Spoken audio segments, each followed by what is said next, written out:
Hello everybody, welcome to Amsterdam. Hello Laurie. And yeah, it's a beautiful day. We had a really lovely sort of springy day today. It was great. And yeah, hopefully it's the beginning of a nice warm spring. Because, oh thank you, you love the hat. Yeah, it's one of my favorite ones. It's from a Mozambican woman who sells these at the Northern Market in Amsterdam. So I got a whole bunch of them.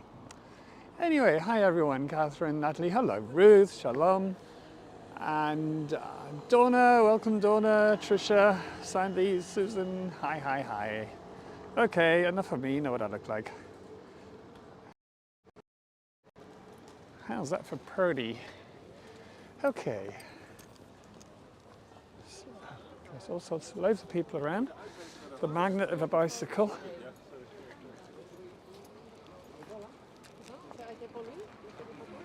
Right, okay, so we are, oh that's looking very pretty with the sky, I mean with the clouds, isn't it? Hello Adrian, welcome. Yeah, I'm loving the sky. Okay, so this has been so much work, preparing this one. It's really been a crazy, insane amount of work. Thankfully, I did it a couple of days ago because I've been so busy. So, just about to get moving. Basically, what I'm going to do is I'm going to walk down this side of the canal and talk about what's on the opposite side. I said last week I was going to show you inside the Hoxton. Here's the Hoxton, and they really haven't played ball. It's been very difficult. I email this one, email that one, nobody ever gets back to me. I go in and they say yes, and then nobody gives me the permission. It's just, I've given up. So anyway, that's the Hoxton. But next week we'll be going inside some places further down the canal. Now there's this remarkably grand line of buildings here. I can't believe what's inside them, really. You know, it's really interesting for me doing and preparing these tours because I'm learning so much about the city that I would otherwise not have known.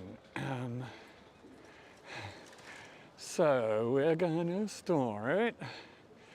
Linda, welcome Linda, and thank you so much Linda. I got your PayPal donation for the month. Much appreciated. Okay, let me find a place to stand. There's not, I really do have to try and find a place to stand. There's not very much space. Here we go. Okay, so. This building over here is the first one. I'll give you a little zoom in. I wanted to be opposite it, but now we're getting too many leaves on the trees, so you can't really see it that well. Hello, Audrey. Hi. Anyway, look at this one. Okay, let me zoom into the gable. Excuse me.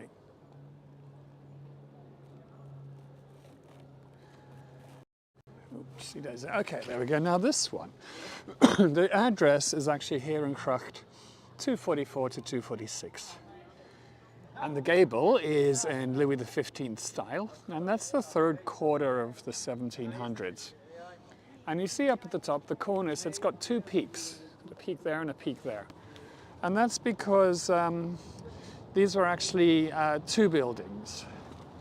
And they put them together, and they kept the gables. So let me show you, I've got lots of photos to show you today.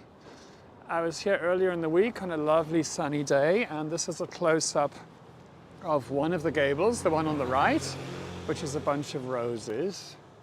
And the one on the left actually says Cornwall for some reason, Cornwall, like the county in England. No idea why.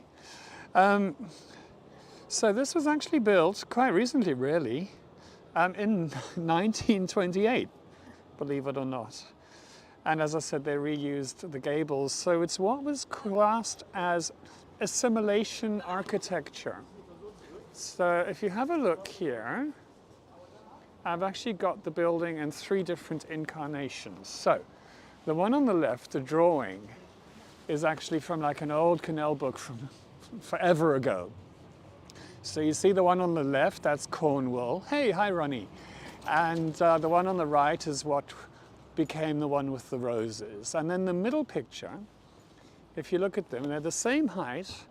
The windows are, oopsie, kind of different. If you look here, you see the ground floor windows are pretty high, and then the next floor up, they get smaller and smaller as they go up.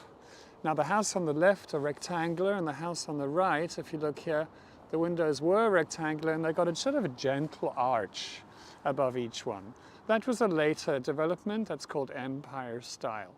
But then if you look at the actual building that we have now, from 1928, you see that the ground floor windows are sort of 5 panes high, but all the ones above that are the same height.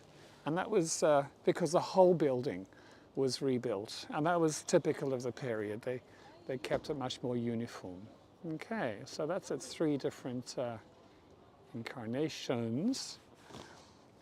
And unfortunately, you know, a lot of the interior was lost. There was a beautiful interior. I mean, all the way along here, there are beautiful interiors. So this was some example of the stucco plaster work from the original buildings that's now gone forever. We'll see a bit more of this later as well. And then because it was built in the 1920s, it looks like this inside. Kind of the last thing you would expect, really, but a completely different look on the inside. Beautiful, certainly beautiful in its own way.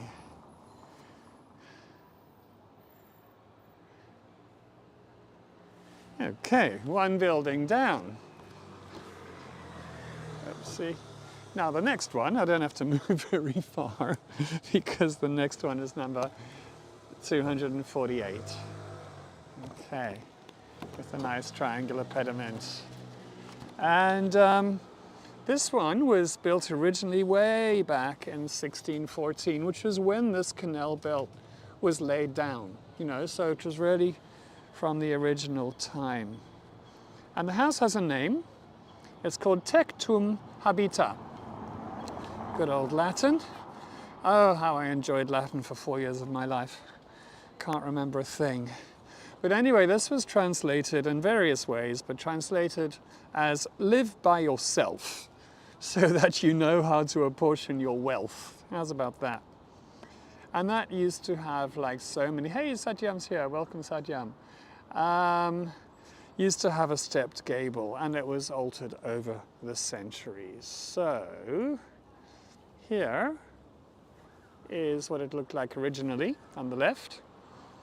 And then the look on the right, which is pretty current, or is current really, was from 1797. And that's in what was called the neo-styles, yeah? Neo-styles. And it was built as a church building, like so many. And they actually had services up on the floor behind the windows that are curved. The windows on the top. Now, there's been a whole bunch of different religious organizations there over the centuries. And here's what the church up at the top looked like. Okay. In 1886, it was converted into offices. And at that point, it got its sandstone gate. You can see here, kind of very fancy entrance. And here's a photograph of it just so it's a bit clearer. And this entrance gate is in neo-Renaissance style. Okay, that came later. Right, oh gosh, and now I want to talk about the building next to it, but let's try and get a better view of this one. There's a tree in the way again.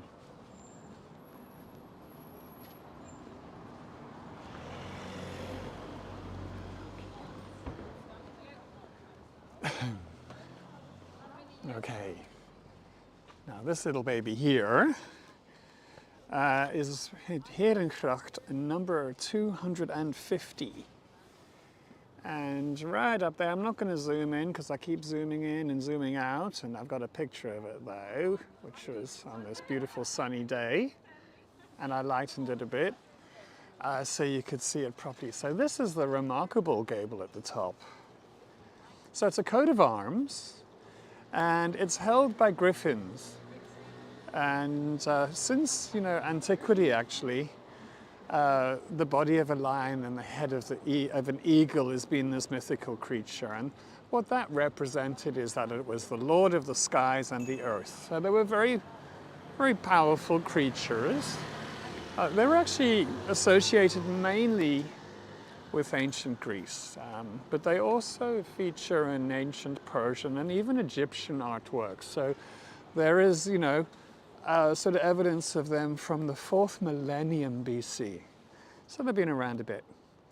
The later Christian interpretation that I've heard here in the Netherlands is that they represent Christ as in being Lord of the skies and the earth. Why the horse? I don't know. I'm not sure. There's more horses on the shutters. Hey, wow, look at that beautiful lighting up in the attic. It looks like a chandelier. Oh, wow, it looks like a really big chandelier. Beautiful. Yeah, you know, I don't know why the horses are. I was in the corn market in Borough Market in London recently, and there were these horses all the way around on crests. And the person there, hey, hi Beatrice. Beatrice, have you got your slicey yet? If not, it should be with you, your baby slicey, and it's just a matter of days because I got a note that it was on its way. So yeah, but anyway, I was in the corn market and the guy there told me that the horse was the coat of arms of Kent. And indeed it was. Of course, it looks like a Ferrari. But so I really don't know why it's there. I haven't knocked on the door and asked yet, just because I haven't had time really. But who knows? But then I think, you know, we got Cornwall a couple of buildings away. So Cornwall, Kent, I mean, are they connected? Who knows? But it's not the original coat of arms because that is inside in plasterwork and it's very different. Yeah, Borough Market was cool. Hey, look at this nice boat coming by. Very, very nice.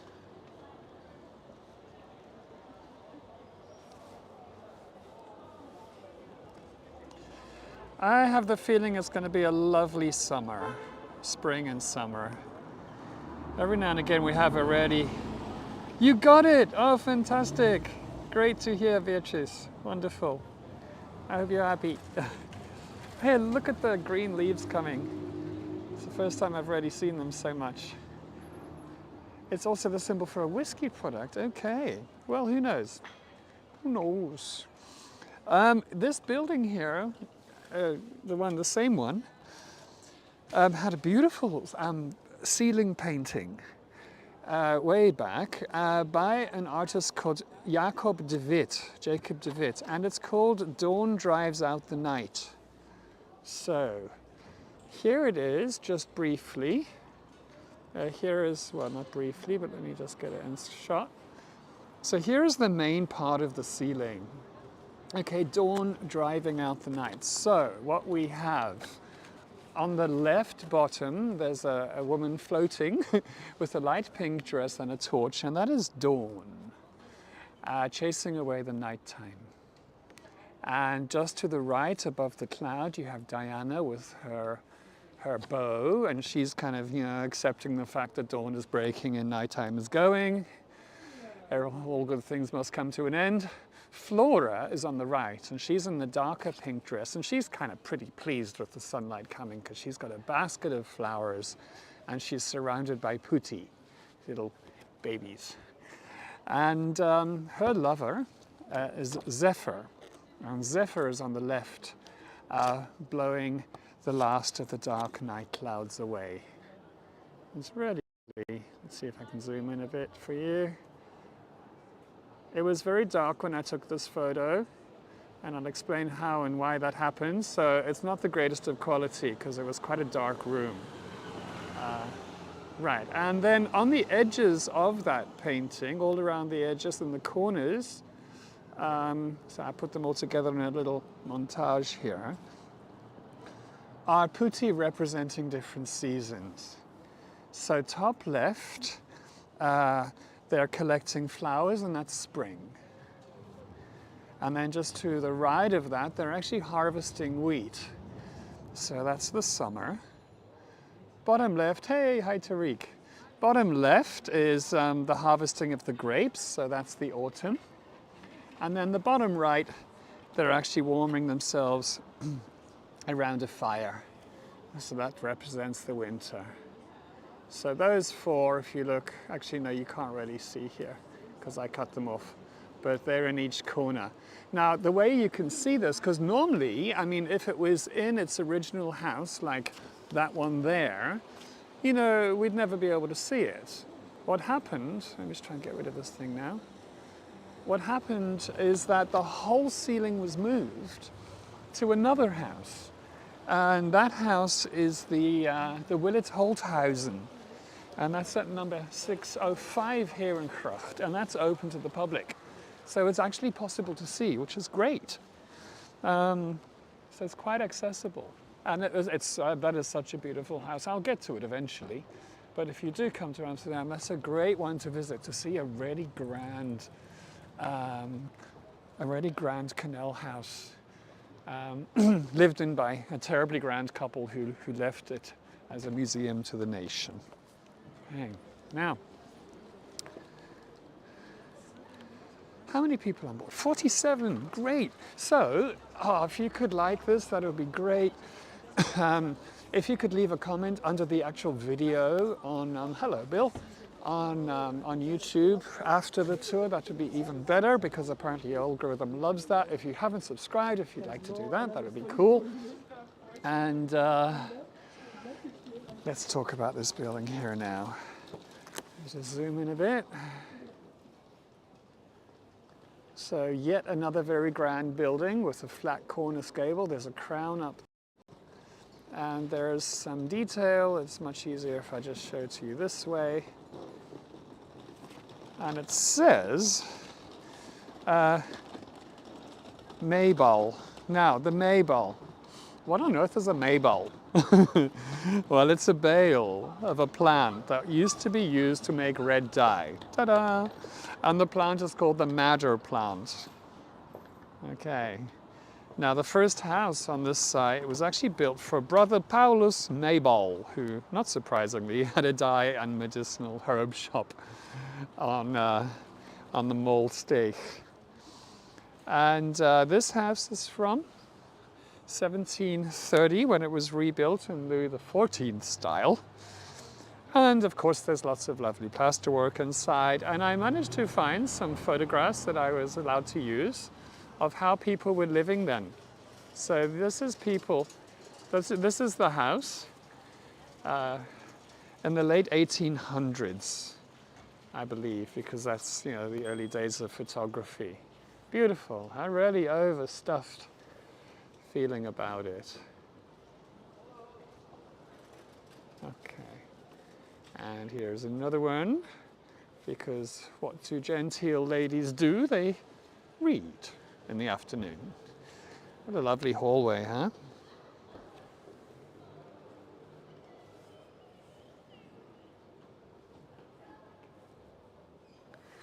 Okay. Now, gotta move. Yeah, I'd never heard of the madder plant.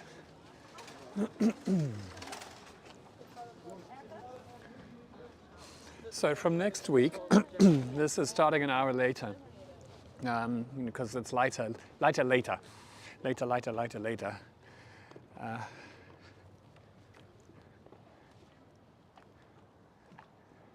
Okay, this is too big for the screen. Oh good, I can zoom out a bit. What have we here? This is number 260 to 266, this one here. And there were actually 4 buildings demolished to make this building for the Dutch Lloyd Insurance Company. And the style here, yeah, I've heard of Rosemary as well. The style here is referred to as new historicizing style. Okay, this was kind of a chic and kind of luxurious interpretation of classic styles. And it's, hello Liz, welcome. And it's generally used for offices or for department stores. Other examples in Amsterdam, for those of you who know the city, are the stock exchange on Beursplein, not the Beurs van Berlage, but the current one, the Bijenkorf next door to that, the Hirsch building, that's where the Apple store is on Leidseplein, and the Lloyd building on Prince Hendrikkade near Central Station, which is the Art Hotel. So those are other buildings in this particular style. Now, if you just zoom in a wee bit, you'll see it's got this kind of sandstone lower floors, and then it's got these pilasters, sort of like columns, but not really columns, going all the way up here. And the whole thing about colossal order pilasters is that they're sturdy, trustworthy, a real feeling of strength. So if you've got an insurance company, obviously that's what the impression that you want to give to people. Now there's a rather fancy gate, and where is the fancy gate? The fancy gate's here somewhere. Here we go. Oopsie. Maybe I could have just zoomed in for that one because it's right above. But let me zoom in on that then, and then show you the detail above it. Here we go. So that, as expected, is Mercury's staff and wings. Mercury, hey Harriet, welcome, nice to see you. Welcome, welcome. So yeah, Mercury staff because we're a city of commerce.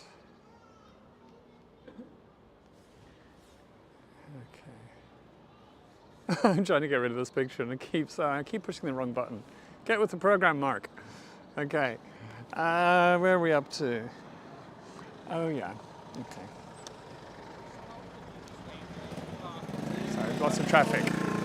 Okay. Now, you have never seen a building like this before on any of my tours. Okay. I don't even know kind of where to start with this. It's a very strange building. I've always thought it was very strange. And, you know, it's very disjointed. I can't remember anywhere else in Amsterdam seeing a gable like that, with that shape, with the little funny bits on the side, and then you've got this bit with the sort of Renaissance arches there and orangey bricks, and then below you've got a different style completely. So yeah, very unusual. And I've got a quote to read you about that building that goes like this.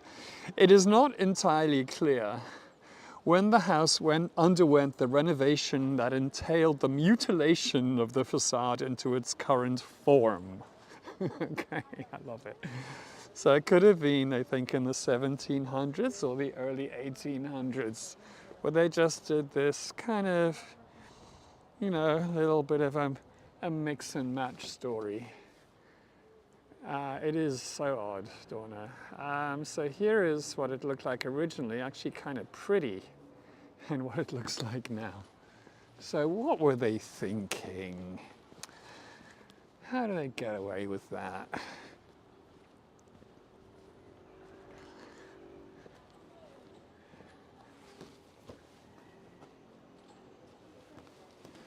Okay.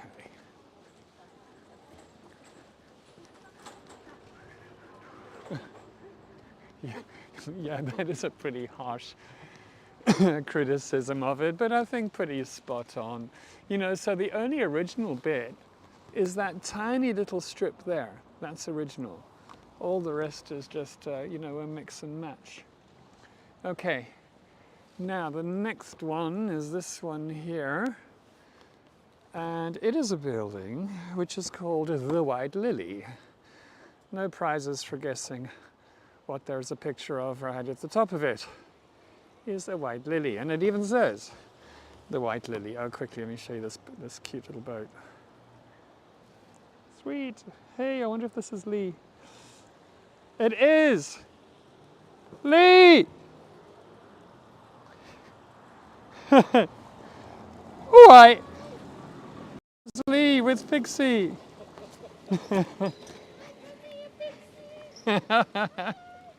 Throw Pixie in the water, she'll swim to me.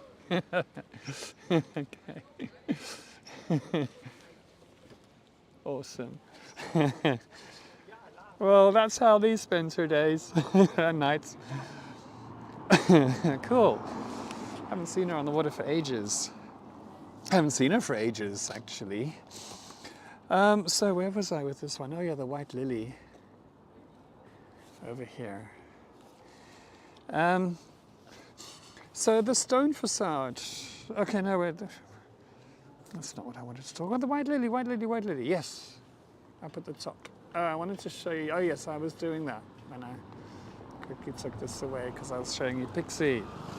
So, up at the top, it's quite interesting what's going on there because there's the balustrade with the kind of fussy ornamental urns and all that kind of detail, which is very much Louis XIV. And then the middle at the top, the crest, the feathers, is kind of transitioning into Louis XV, which is all feathers blowing in the wind. So this is a gable which is spanning those two different periods, mixing them together. Yeah, I kind of like it. I prefer the Rococo of Louis XV to the sort of Baroque of Louis XIV.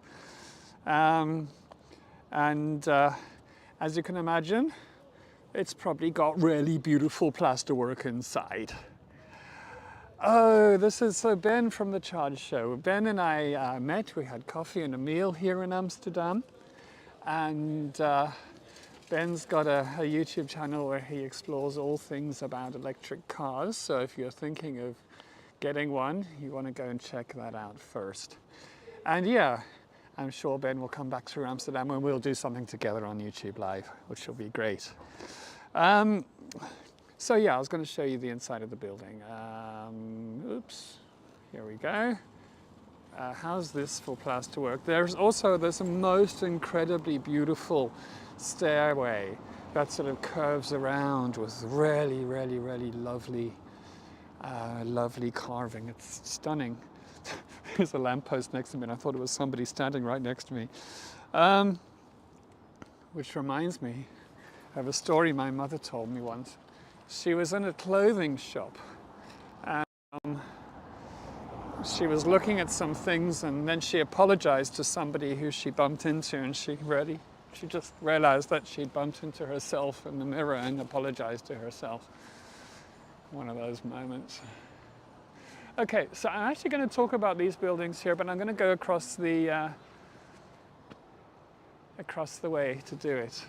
So I'm going to talk about these ones, but we'll get a bit closer.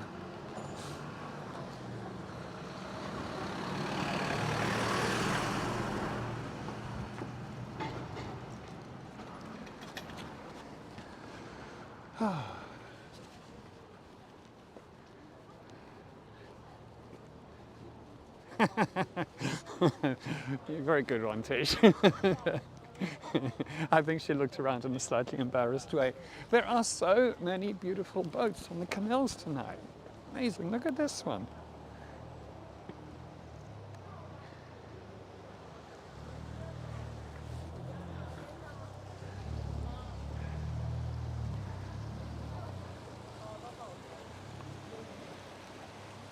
Is that called the Titanic? Funny. Okay, I've actually been on this one years ago because the roof opens up. Check it out.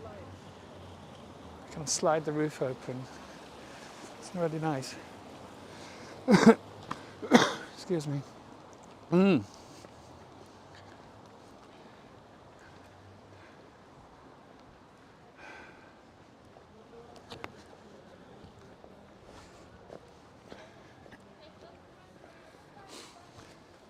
So, where are we going to? Number 280.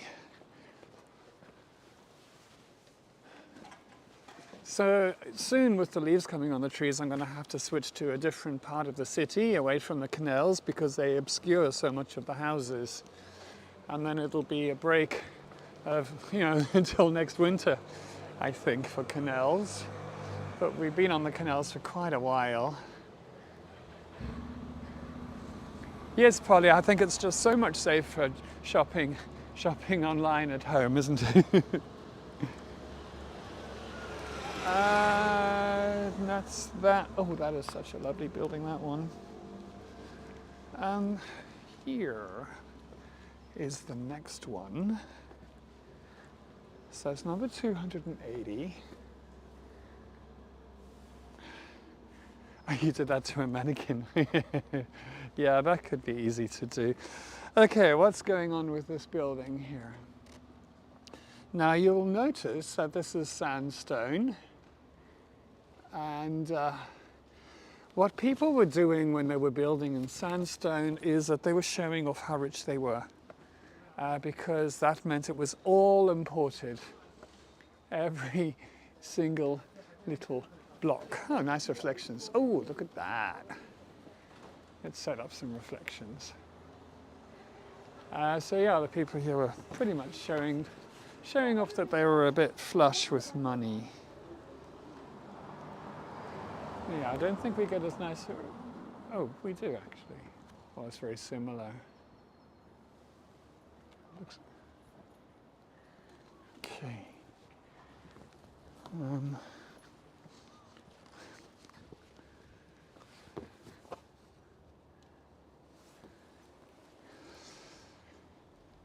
With this building, in 1910, it was modernized in parts. As places were. And there was an architect called de Basel. He's the architect who made the city archive in the southern canal belt. And that's brick expressionism, so he's much more modern. And he designed the, where is it? Here you go. The dining room inside, so in a completely different style. Check it out. So lots of marquetry and interesting dark mahogany and different types of wood. I'll just zoom in a little bit so you can see here on this photograph, that's the ceiling and the wall panels.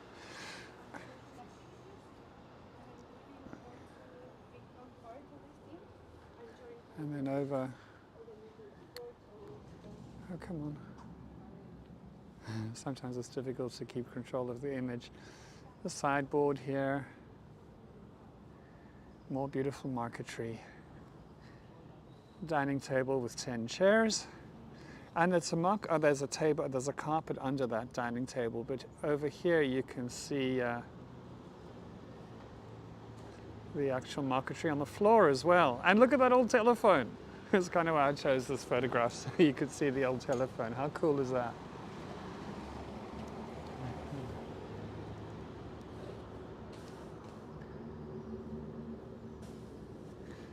Ta-da. Yeah, that was a nice reflection. Maybe I can find another nice reflection.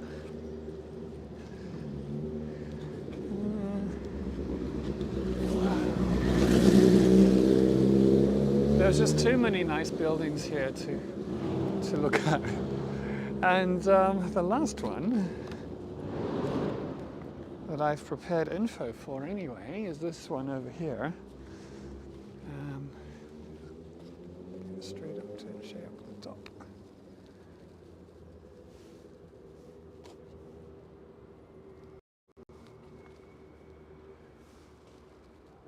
So this is really a feast for the eyes, this one.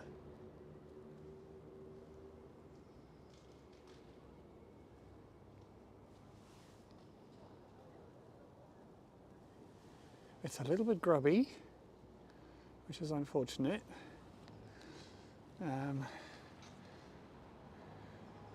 Why, Tom asks, why Amsterdam's dammers almost never choose to close drapes in their windows. Okay, thank you for the question.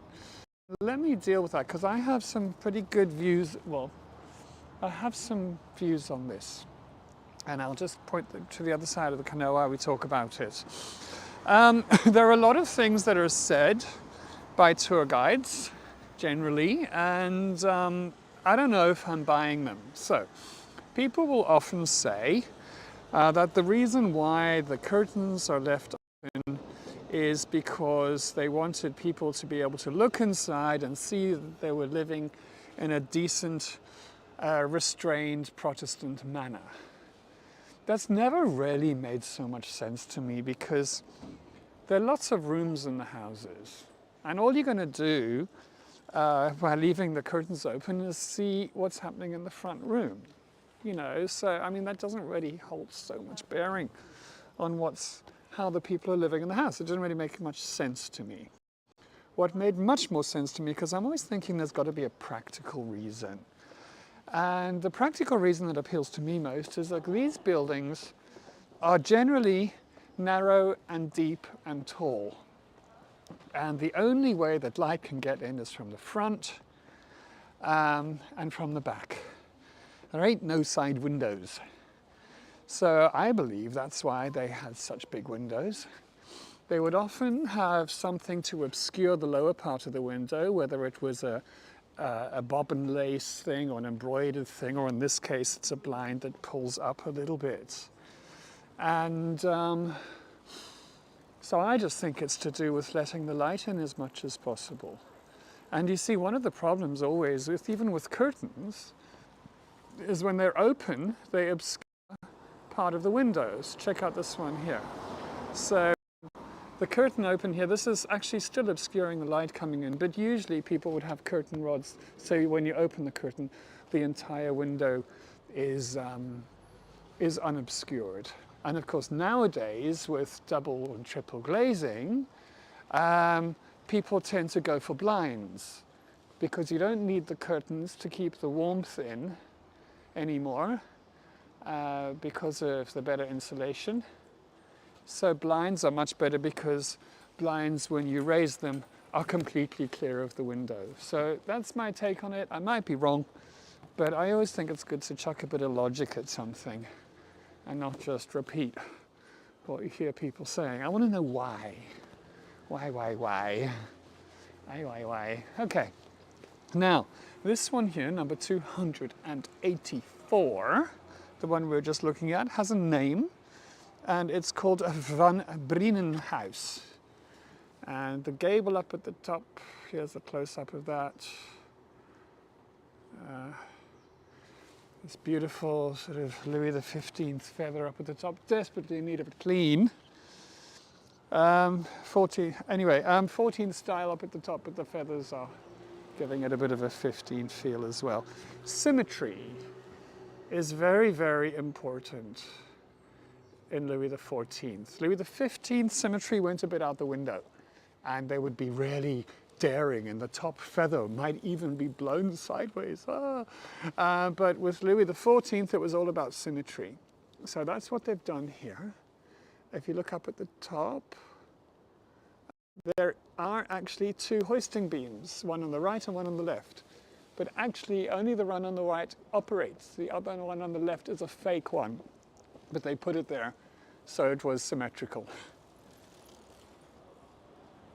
This is actually a very elegant house. If you look at the middle third, it's set slightly back. So there's really, I have to get run over, gentle little curve here, all the way out on that side and that side, which has got a really nice, just adds a really interesting feel to it all.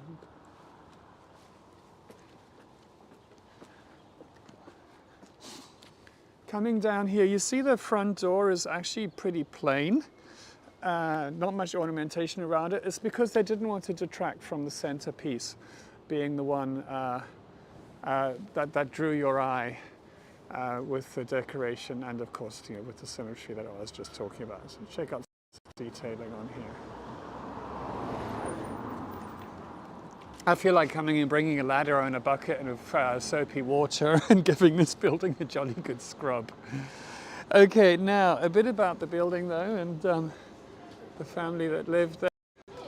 The Van Brienen family lived here from a bit later on, not right from the beginning, from the late 1700s. Well-known family. There's the Van Brienenhof here, which we've spoken about before, an almshouse development that came later. In the late 1700s, the then Van Brienen was elected to the city council, and this was in the time of King Louis Napoleon. So when Napoleon had made his younger brother Louis King of Holland. And the Van Brienen chap was how do we say, appointed to the, what an ugly building, eh? Appointed to the Privy Council. So that's a council that advises the king. Okay. And then what Napoleon did is he actually booted his brother Louis off the throne because he felt that Louis was being too nice to the Dutch. I mean, really what Napoleon wanted was for Louis to just implement what Napoleon told him, which was to stop trade with England and send him troops. Well, surprise, surprise. The Dutch didn't really want to go and fight and die in Russia for Napoleon, and they certainly didn't want to stop trading with England. So King Louis Napoleon cut them a bit of slack and allowed them to trade and didn't send them to fight. So basically he was booted off the throne by his big brother.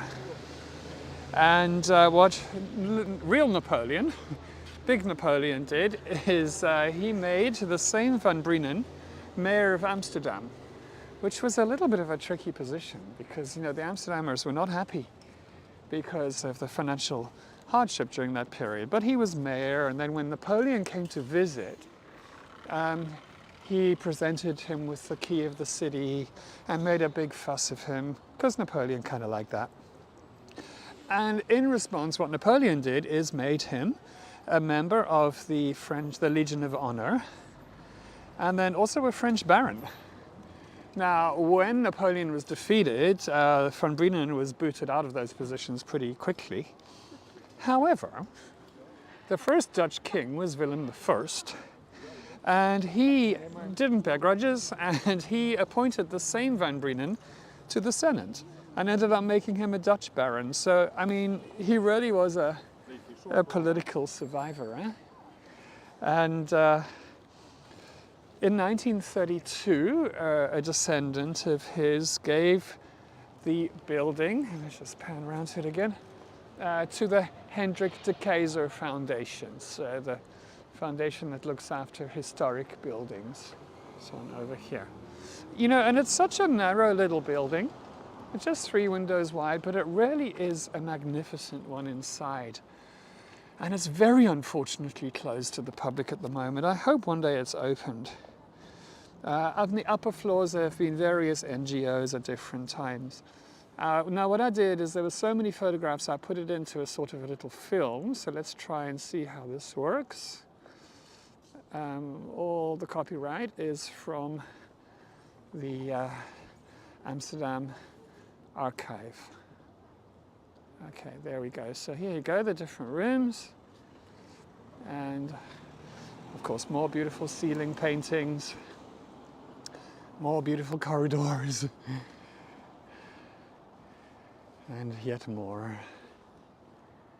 This is the men's and the women's loo. Very civilized. Grandma's ashes? No, probably not. And yeah, just sort of some grand rooms. So you can see what a nice place it is. Really love to get in there and have a poke around. And there's beautiful garden house also. It's kind of well known for that.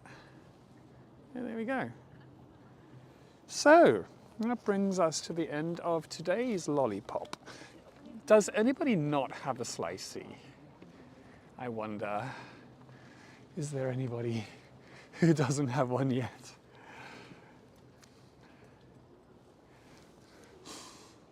Because if you don't have one, here's the opportunity. So everybody who does have one, please don't answer.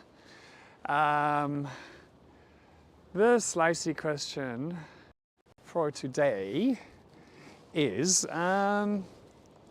earlier, oh, Zaina, okay, you don't. So, earlier I mentioned a mythical creature. What mythical creature was that? Okay, I'm not going to make it too easy. I mentioned a mythical creature, and what mythical creature was it?